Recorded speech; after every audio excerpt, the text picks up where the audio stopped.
Welcome to the Windy City Podcast presented by Fansided.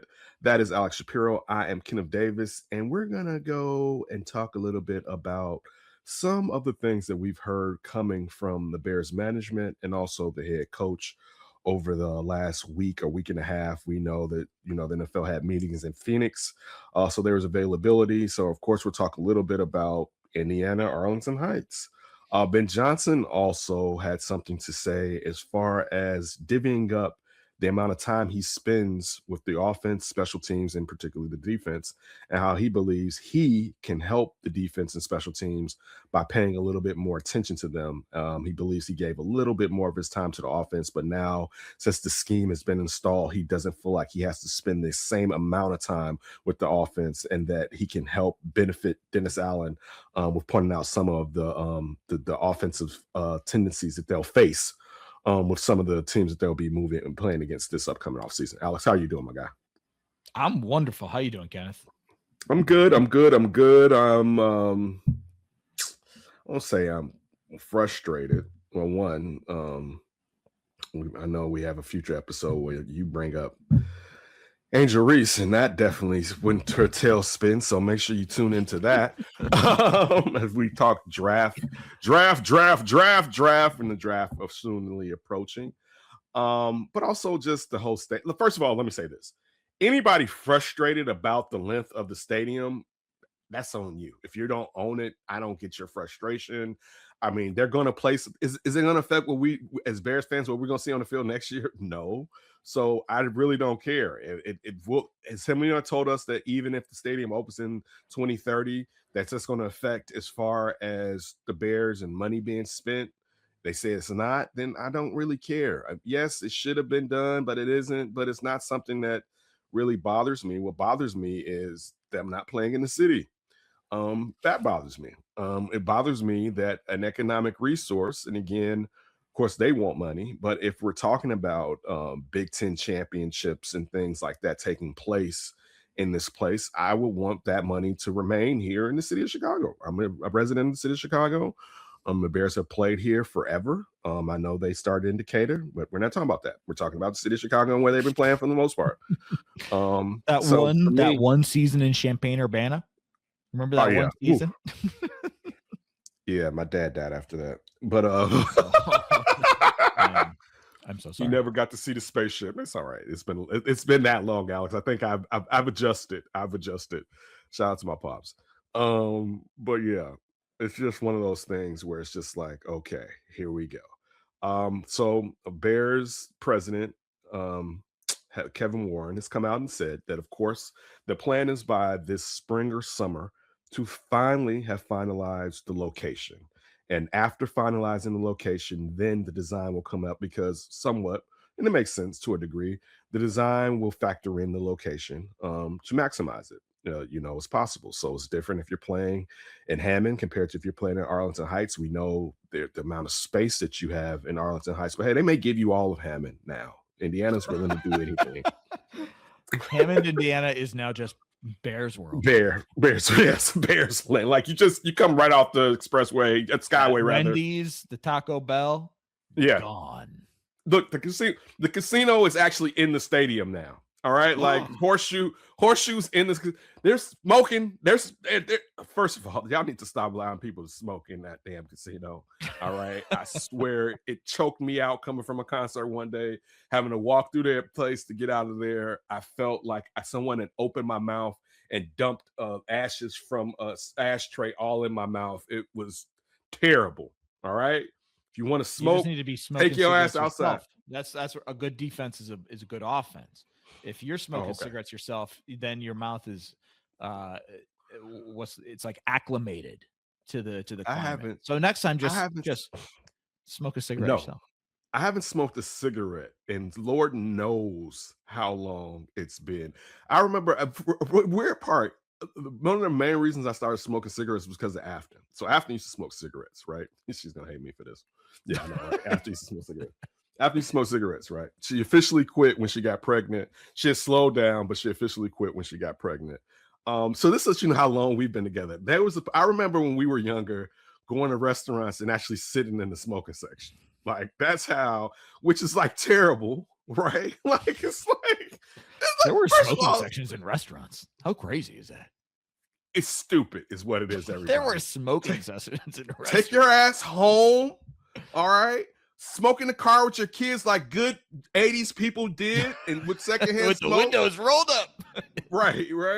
But just one thing, I just can't take it. Like just I don't care. Smoke, whatever you get from it, I understand.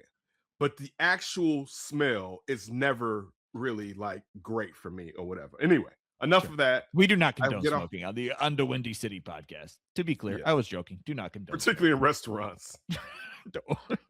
particularly in restaurants. You know how bad, though. in Wait, stadium casinos. In Alex, stadium casinos, no smoking.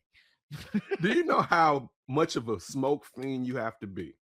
Where you're like, while I'm in this Red Lobster, after I have these shrimp fest, lobster fest, you know what I need? I need a menthol. There used to be cigarette. You could smoke on an airplane. There were ashtrays in the air in the armrest. This hour and 10 flight from Chicago to Kansas City. You know what I need? To light up real quick. Yep, I need it. Put it in me. I need the nicotine. All right. Back to the Bears Stadium.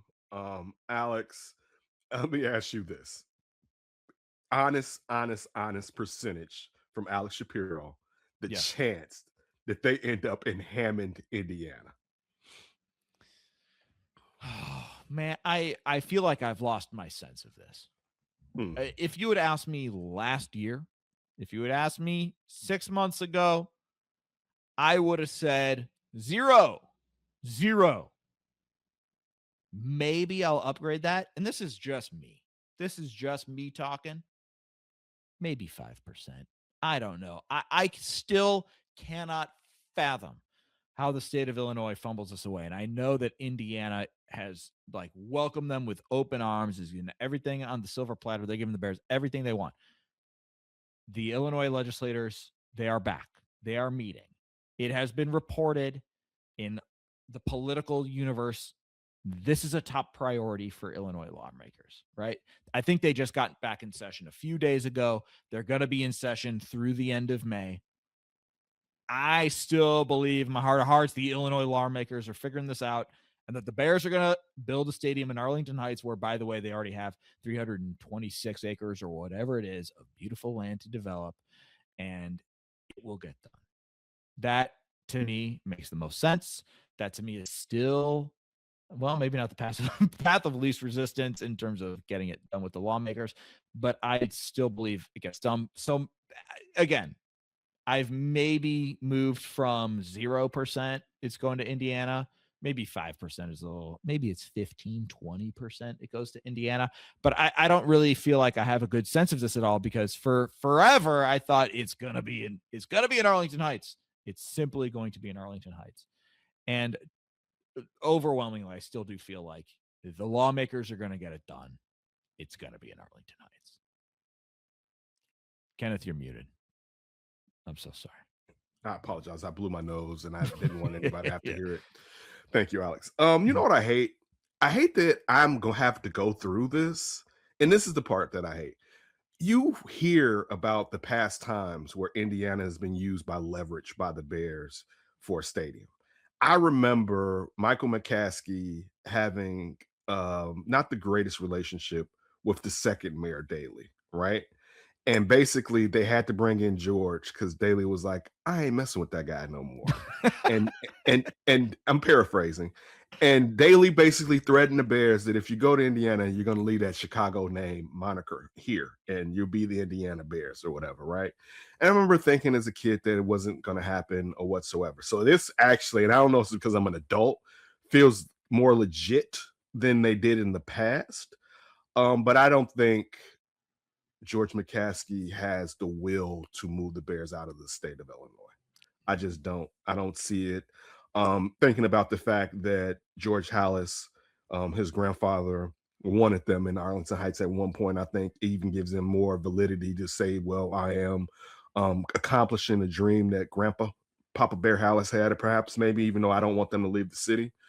So yeah, I see them going out there and being the only team to not play inside of Chicago, which is wild to think about. Particularly what it meant to us on the east side who use Lakeshore Drive all the time, not to pop up into the South Loop and see the home of the Chicago Bears. Or it'll be there, but it won't be their home, I should say. No. Will be different, but I don't own the Bears at the end of the day. You know what I'm saying? So hey, you gotta do what you gotta do when you gotta make your money. I've said this in the past. I've always, if I was the Bears owner, I would have owned Soldier Field a long time ago, Chicago. We would have come to some type of agreement on you give me that. All right. I'll give you this, but you gotta give me that, or I'm leaving. All right. That would have been the move I did years ago, to leverage and to increase the value of my franchise by owning the stadium which they play in. But yeah, I'm with you. I see it in Arlington. I see this as just word salad, just going about the motions. It's one of those things, but I'm yeah, just hopeful that it's resolved so we don't have to talk about it anymore. yeah, You know, it's I don't care where it is. At the end of the day, just can we just wrap this thing up already? That's what I'm excited for. the When wrap it up Adam box. Schefter, the Wrap It Up box, copyrighted by Dave Chappelle. It is time to wrap it up. And when Adam Schefter reports, hey, this thing actually might get wrapped up here in a few weeks, it's like, oh my God, thank God Adam Schefter is reporting this, because he's a reporter. He's reporting things that, he is hearing to be true. So I'm just excited for this thing to be wrapped up and for us to actually get shovels in the ground somewhere. My goodness. Not shovels in the ground. You know why I say not shovels in the ground? What about all those ghost horses that are in Arlington Heights? For anybody that doesn't know, Ghost when a horses? horse, it has to be tons of them, right? Because you got to think about it. Remember, like Horses down Kentucky. at the racetrack? Dog, you don't remember that Kentucky Derby like about 5 or 6 years ago, where that horse broke his leg or so? Because like when a horse breaks his leg, a lot of time they got to put that horse down, right? Yeah, no, it's sad. So you think at the race course in Arlington they weren't putting horses down left and right? I mean, these aren't even like At the the champion track? horses. Yeah, there's ghost horses all around that place, man. They're gonna be popping up Damn. in the stadium. The Galloping Ghost returns. Ah! The Galloping Ghost returns, and this time it's an actual horse.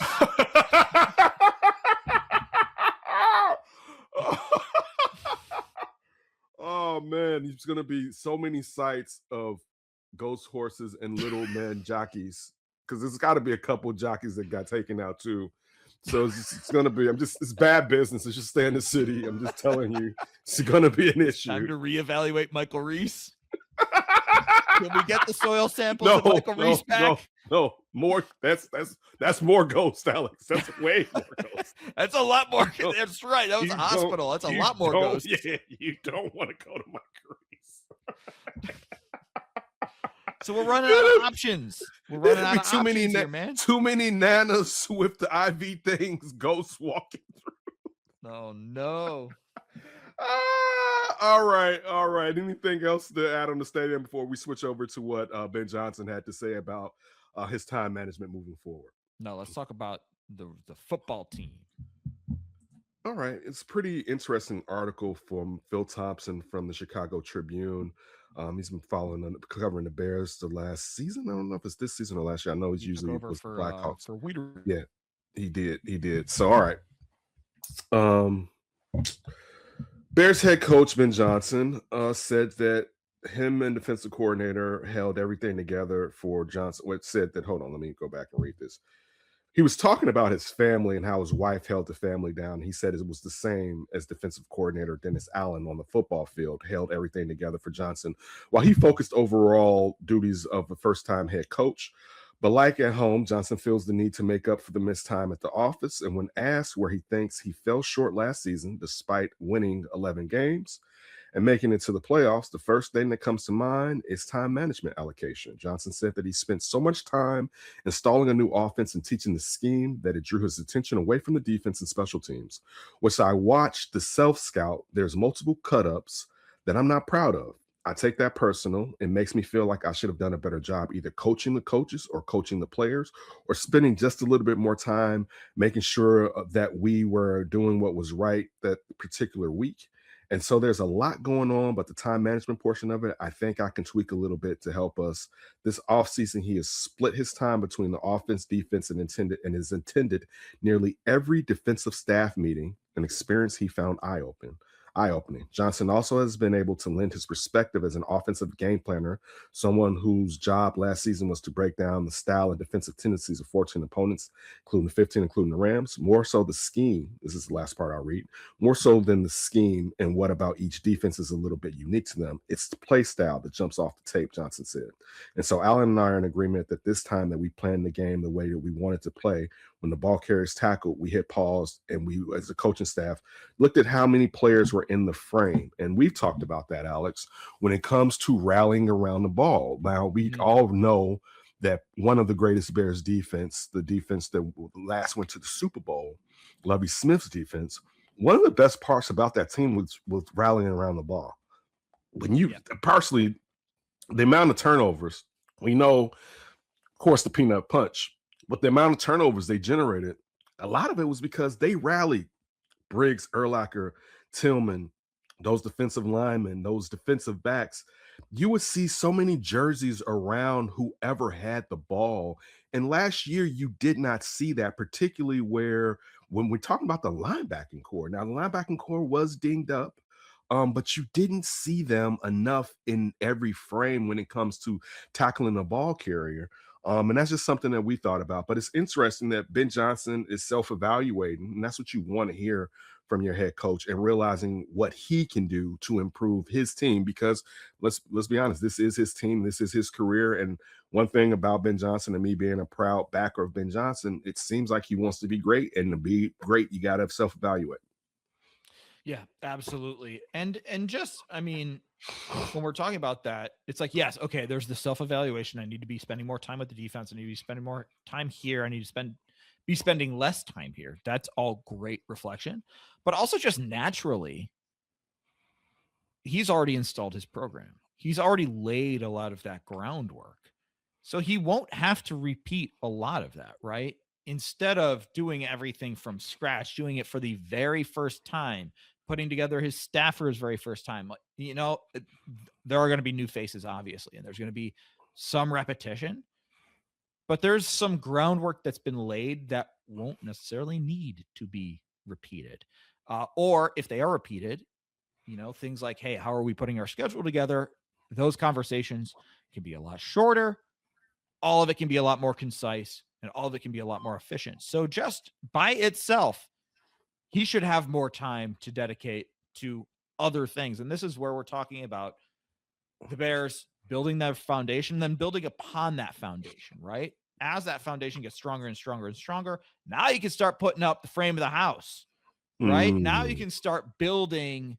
Now you can start building this franchise and get a clearer picture of, okay, we have Darnell Wright as our right tackle, and we have Dan Roshar as our offensive lineman, and we have this as our run scheme, and we know Caleb Williams is really good at these things and needs some work on these other things. Like all of that stuff, you have that knowledge base. They've Great point. downloaded and uploaded a lot of information. Now you can start building upon that. And again, like he'll get time back. He'll know where to better use his time. And theoretically, things should get more efficient. Things should get better. Systems will be tweaked. And it should be all an improvement just based on this being his second year. So that reflection is great to hear. But then naturally, like these improvements should happen anyway. So when you have that combo of that introspection plus just the natural way that things are going to go, it's like it's encouraging stuff. It's encouraging stuff to hear in the offseason as the Bears prepare to go through another draft and then go through another rookie minicamp and go through OTAs again and do all of that for the second time. There's one example, this comes from Phil Thompson's article, of how we need to bring that vision to life a little bit more. We need to demand out of our players a little bit more. According to Next Gen stats, the Bears had the league's slowest average of get-offs at 0.93 seconds. Chicago's 6.57% sack per pass attempt, ranked 21st. An effort to get a better pass rush. Well, how do we get off the ball faster? Johnson said. As a crew, defensive tackles or ends, we were a little bit later off the ball than some of our counterparts around the league. How do we drill that in practice? Because it's all about split seconds, tenths of seconds mixed in there that you're looking to affect the quarterback. Bears general manager Ryan Poles said Johnson did a phenomenal job helming the team. They won an NFC North Division for the first time since 2018. Despite giving up chunk plays against run and pass, the Bears led the NFL with takeaways with 33. And that's something that we've talked about as far as you would think the Bears had one of the better defenses, but it was put together with glue, and they were just able to withstand injuries. And Nashawn Wright, Kevin Byard, hey, even let's put some respect, even though he's not here any longer with Tremaine Edmonds. All right, remember what he was doing DJ before he got hurt. Good point. Like there was a lot of guys that stepped up for a defense that was definitely bend but don't break. And man, dude, do you remember how bad that offense was sometimes last year before it really started getting to go? And how the first quarter of the season, the first 4 games, before that mini bye, or before it was the bye week. Yeah, I mean, it was like, whoa, what's going on here? I mean, that Lions game in week 2 was horrendous. Alex, but they figured it out. But they figured it out. Like that bye week was huge for them in week 5. And you got to give them props for figuring it out, man. Like, right? I mean, and it wasn't smoke and mirrors, because at first we thought after the Raiders game, like, okay, the Raiders are trash, right? Oh, the Cowboys, they're probably trash too, right? Sure. And come to find out, no, they figured it out and became a really good team by the end of the year. So again, I enjoy hearing this. They're going to need more than just. I'm happy they're looking at how to tweak this as far as drills, but you also have to tweak this with talent. Yeah. Like that's the truth. Like that guy, in particularly, and he led with D tackles, then D ends. Mm-hmm. That D tackle isn't in that building right now. Now, I don't know if you have the Fountain of Youth liquids over there that we can send to Grady Jarrett. No, I got the hairline to prove it too. But it's hard. And again, it's hard for me to believe. Now, I could be wrong because he was injured to start the year. What does Grady Jarrett look like without rehabbing compared to he was rehabbing? Was his training different or whatever? But still, to ask more from Grady Jarrett than you got last year seems a bit much, in my opinion. What about you? Sure. No, exactly. They got to replenish that DT. It's a very telling moment. It's like, yeah, there is work to be done on the line. But what's also interesting is the way he's not putting it all on the players. I love to hear, and again, like we will probably stop doing this maybe this year, maybe next year, but just to bring it back to Flus, where it took a long time before Flus kind of was taking accountability for situations. He put a lot on the players and was like, we liked our plan. We liked our practice habits. We liked all this stuff. We didn't execute. We need to execute. Ben Johnson is putting it on himself. He is putting it on his position coaches. He's turning the heat up on his staff to say, like, we need to coach these guys up better so that they're executing. He said that with the wide receivers, right? Like, we need to do a better job of getting our primary reads open as coaches. I love hearing that. And then another thing that was really interesting, like a part of this self-scouting, this retrospective stuff in regards to the pass rush, is he said we weren't as good as we needed to be in man coverage, which is, we talked about it a lot. This is what Dennis Allen wants to do. He wants to press you on the line. He wants to play man. And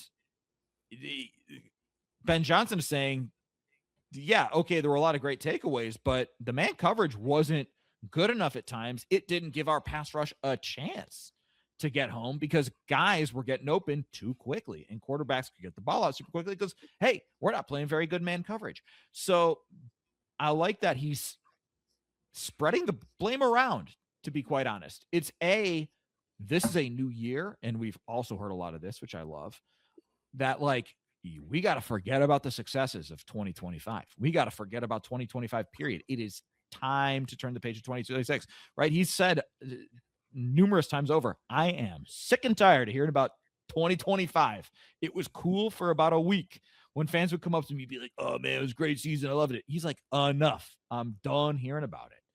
So love hearing that. And then that focus on like, we need to get better. We did not win the Super Bowl. So obviously we need to get better.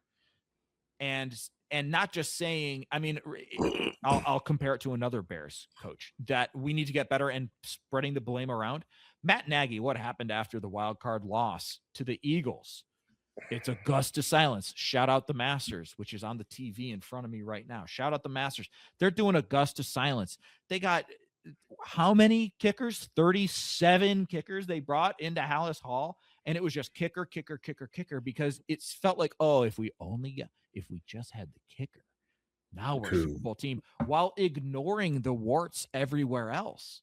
Ben Johnson is like, no. It's not just the DNs. It's not just the DTs. It's not just, hey, we lost DJ. It's we got warts that we got to fix. We got to fix the man coverage, not just the pass rush. So I love that insight. And I love that mentality of like last year was not good enough on many different levels. So to me, it's way different from what we've heard in the past in this city. And it would be really easy to be like, we had such great success. We're going to build on those successes. He's like, no, we got a lot of improving to do. It was not good enough. You kick me when I'm down with that one.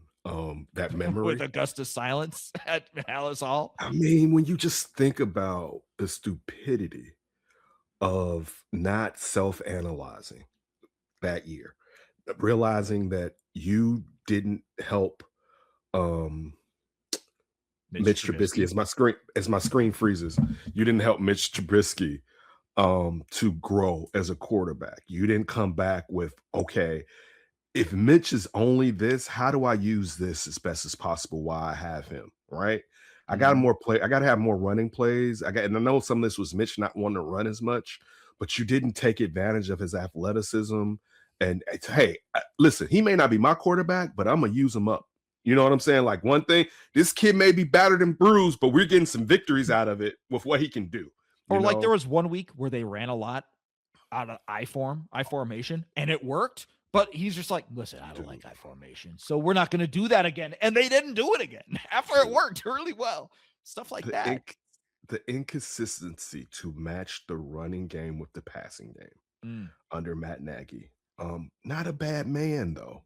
Cool, kind of cool dude. But still, when you now look, so now that we're away from that and look at it in its totality, it's like, damn, right? Like, oh man, we actually thought. I remember people that used to be like, they can maybe fix that, and they'd be like, no, dude, it's not. You gotta have to blow that up, right? Like that's got blow up written all over it, and don't hold on to Billy Donovan. If you get what I'm saying, it's got that Kenneth's extra point. It's got that written on it. Just a little bit more, real quick. In this article, that's where his relationship with Dennis Allen was huge. Post said to the Tribune. So any blind spot that Johnson had, he had a former head coach in the building that could help him in those situations. I think anytime it's your first year, you're trying to figure out what your routine is going to be like. Probably some extra time you're going to need to spend in different areas to make sure that things are going the right way. Excuse me. In his second year, Johnson is learning how to better prioritize his time. It sounds like he'll be all over there from our conversation. So again, you like to hear it.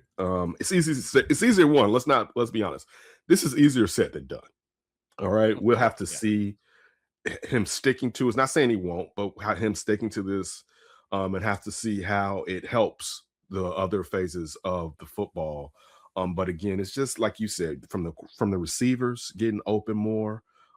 Because look, you don't have DJ Moore. All right. And one of the biggest things still, and I know we've talked about it ad nauseum, availability. You can talk about DJ Moore's body language, but guess what? He was out there showing you that body.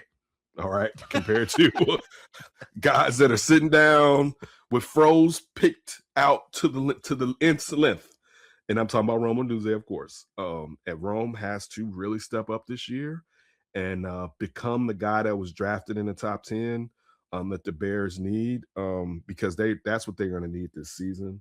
So it'll be interesting as we move closer to the draft. One thing, listening to you talk crossed my mind when you were talking about the defensive backs. I'm really going to be interested in the draft profile of the DBs moving forward under Dennis Allen. Because Bears, I mean, and Jalen Johnson has wanted to be more not just a scheme fit, but just a really good cornerback.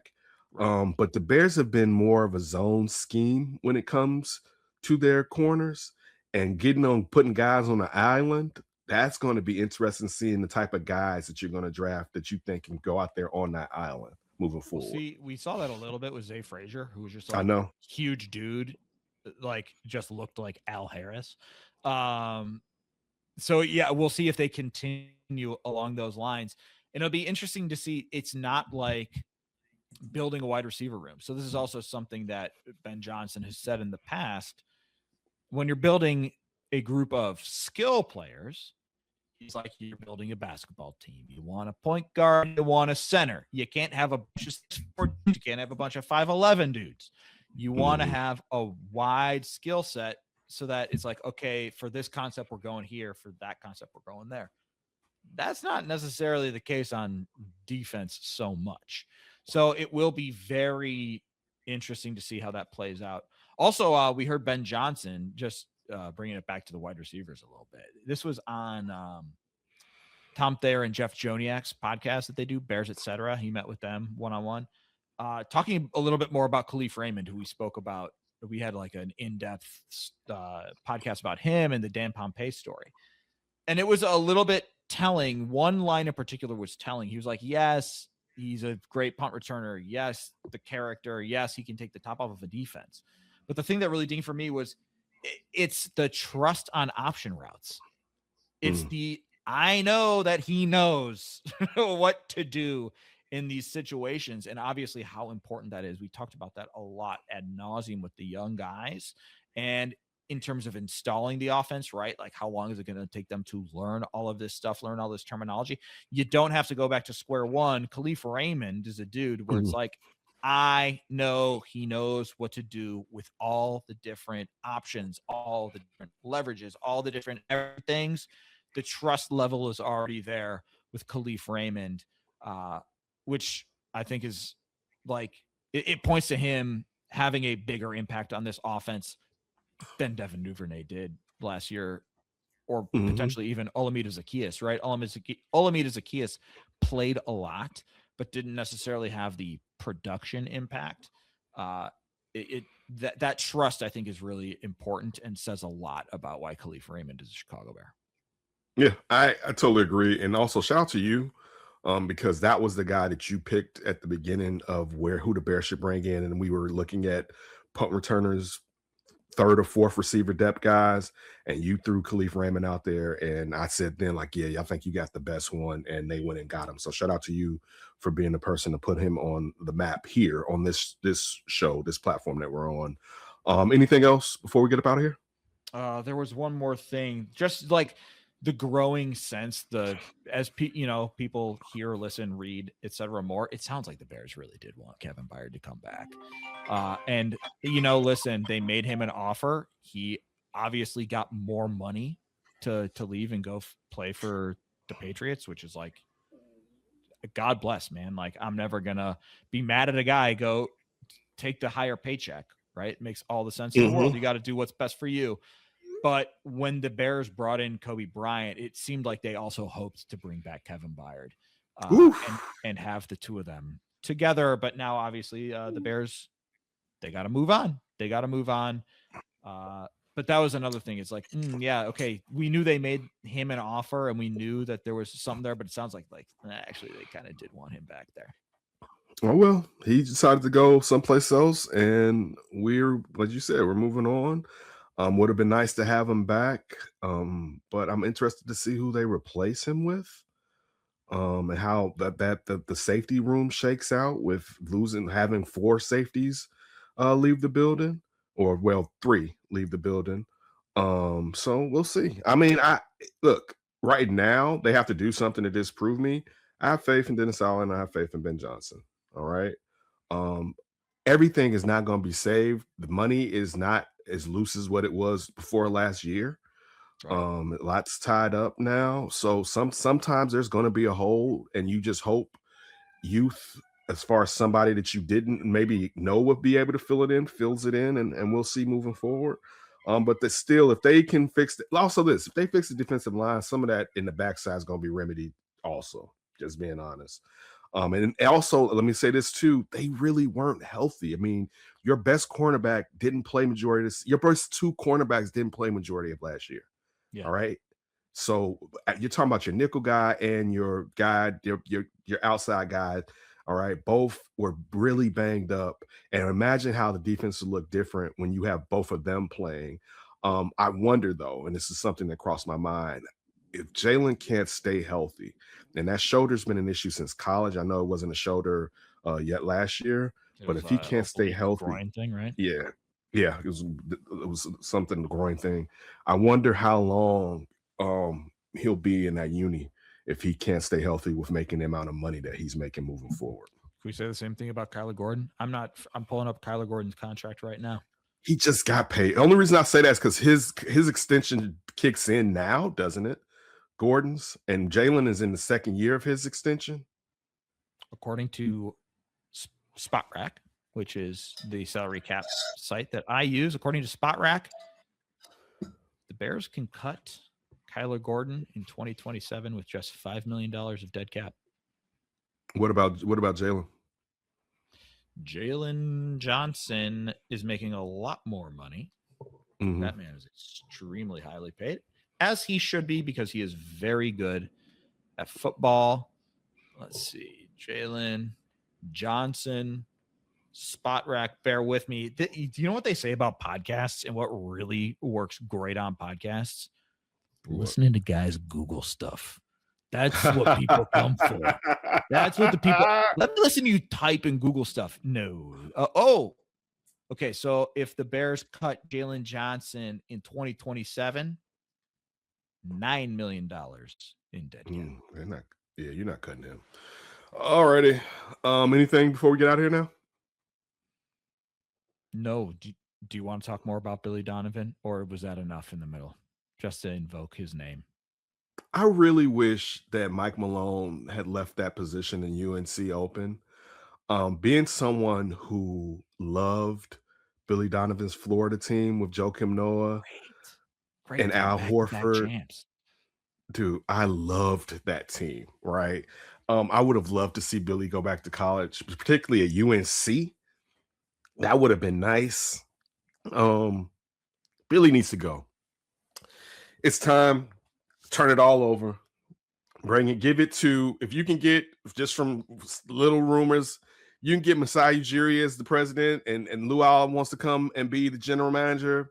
But really, if you can go get Bob Myers, what's the dude that used to run Golden State? Don't know. I think it's Bob Myers. If you can go get him and he will come to Chicago, you better go. I don't want Mike Dunleavy Jr. All right. No, I want the guy that Mike Dunleavy Jr. replaced, not the replacement of the guy. All right. Go get the best person, not the understudy as you did with Arturis Karnasovas. No, go get him, Himothy. All right. Get him, bring him here. Tell him you can do whatever you like. All right. And let him do that. All right. I'm tired of not loving and enjoying Bulls basketball. All right. The fact that P. Will is still on this team. Whew, woof. Yeah, that part. Woof. Woof. Wait. You, and again, I'm happy for Ayo Dosumu because he needed to go to someplace where they were winning. I hope he returns to the city, but I wanted him to get from under this funk. All right. And get out of being at home for a minute. Right. Go experience some other stuff. All right. Then come back. But you traded Ayo and you kept, again, not saying somebody wanted P. Will, but like the fact that you thought like that lets you know Trading the Patrick whole Williams is maybe easier said than done. yes, but the fact that you saw P. Will and thought, "Oh, this is him," we should have right then should have got in our pitchforks and is headed to the madhouse on Madison right there to stop any foolishness moving forward. I'm sorry. As we talk basketball on these last podcasts, men and women, it's just if you didn't doubt, if to be someone that grew up during the Jordan era, right? And then to be blessed to have Derrick Rose Mm, come to Chicago mm. and to remember, oh, this is what excellence looks like. I forgot what basketball excellence looks like, The Bulls need to be in right? an NBA Finals. Yeah. Need. And That's a need. even though It's I'm good for the fearful, league. It's I'm good for so the scared. association. It's good for the city. Okay, the only problem with that is did Jordan use up all our good basketball equity? Maybe. Because I remember before the Bulls won a champ, this is when I first fell in love, start falling in love with basketball. And they had lost to Detroit back-to-back years. And I remember crying, right? Like I was just like, oh, I'm never gonna beat them. And then the next year, they kicked their asses. I just wonder, like I've said this before on here, I believe. One of my girlfriends was like, "I've never heard you quiet during a Bulls game," and it was a game 7 versus Indiana, and it was I remember that, and it was a game 7 versus the Knicks, and there was the times because you were like, "Oh, dude," when they lost to the Knicks with the Hubert Davis foul call, right? I don't Damn know you, what you're Hugh talking Holland. about. So That's Hubert before Davis. my time. So in Chicago, we don't like Hubert Davis because the year after Jordan retired, the Bulls had the same record, and they were in the playoffs against the Knicks. And Scottie Pippen went to block a shot from Hubert Davis, and barely, if anything, touched his fingertips, and they called a foul. And at that point, it basically sunk the Bulls. This is I after mean, Jordan? I should remember yeah, that. That's on yeah. me. I should remember that's on me. This is the first season. This is the first season after Jordan retired. Okay. Bulls had the same record. BJ and Horace became what was Horace All Star before that? I don't remember. But BJ became an All Star for the first time. And it was so close. And I remember crying. I think I cried then, right? Because it was like it It's was over. over. Because It's then actually at over. that point, you got to remember Jordan. Dog Jordan retired like I don't know if it was weeks or a month before this. He's retired like in September, right? It was Oh, baseball so was still being right up yeah, to it. baseball. It was like the earliest it was August, but baseball was still being played because Jordan threw out a pitch at Wrigley. He had on like a denim outfit, like a denim shirt and jeans, and he threw out the pitch. And I remember after that, they was like, "Yeah, there's gonna be an announcement in the morning," and it was like basically it seems like Michael Jordan may retire, right? Wow. And it was like, what? Right? It was like, whoa. It wasn't like, yeah. So, and That's then where I like, so learned about the Jordan, concept of retirement, by the way. I didn't know okay. what retirement was until Michael Jordan retired. I was like, retire? What does that mean? And they're like, he's going to stop working. And I was like, what? He's going to stop playing basketball, but he's the best in the world. Why would you just stop? And they're like, some people, when they're done working, they retire. That is how I learned about the concept of retirement was with Hmm. Michael That's a good way Jordan. to find out. That's a good way to No, it find was a out. bad way to find out. Well, but the thing is this, and now that we're so far away from it, who retires and who wins 3 titles, retires, comes back, wins Wins 3 three more. more. Right? Nobody. Led the league in scoring before retiring, led the league in scoring again for the 3 seasons. Like, you just got to think, like, that's how good. Now, he was not the same guy. All right. It's totally different type of player. Well, not Changed totally his different, number, but not the same. 45. 45 Which was was not bad, which was 23. terrible. Yeah, it was not. Shout out Nick Anderson. All right. Shout out Nick Anderson for pointing that out. Chicago's very own, but he was with the Orlando Magic when he said that. And Jordan went and switched uniforms, right? And got fined for that. It was like 23's back tonight. All right. As the Bulls lost in the playoffs. So for anybody who don't know, what ended on this.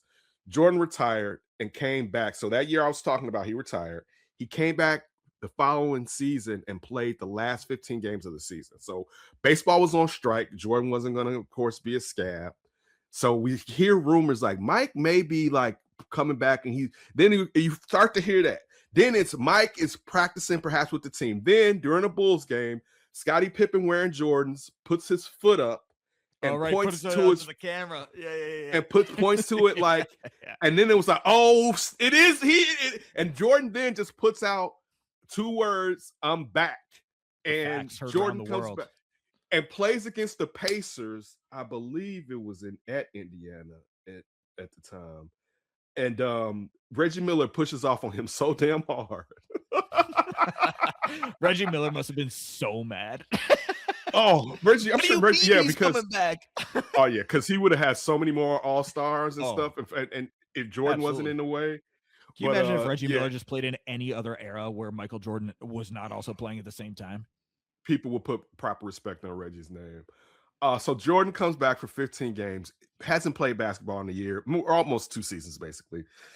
The Bulls lose to the Orlando Magic, who have Shaq, Penny, and Horace Grant on their team. Also, let me just Nick Anderson, Byron, Dennis Scott, I believe the Bulls coach was gone. I believe Scott Skiles may have been gone by that time because he was the point guard before Penny started starting for the Magic. But anyway, they had a team where it was modern day basketball. It was Shaq in the post, spread them out. They were shooting threes at a clip that was crazy. All right, those three, Nick Anderson, Scott, and Penny Hardaway. And it looked like the Bulls were going to be in trouble moving forward. And then the Bulls come back the next year and kick the damn Magic's you know what in the regular season. They made it a point. Like it was like when that first year back, oh baby, it was too sweet to be sweet. Anyway, enough of that memory lane for the Windy City podcast. But yeah, Billy Donovan, love you, but it's time to go. All right, love you, love you. All right, for Alex Shapiro, I am Kenneth Davis. This is the Windy City podcast presented by Fansided.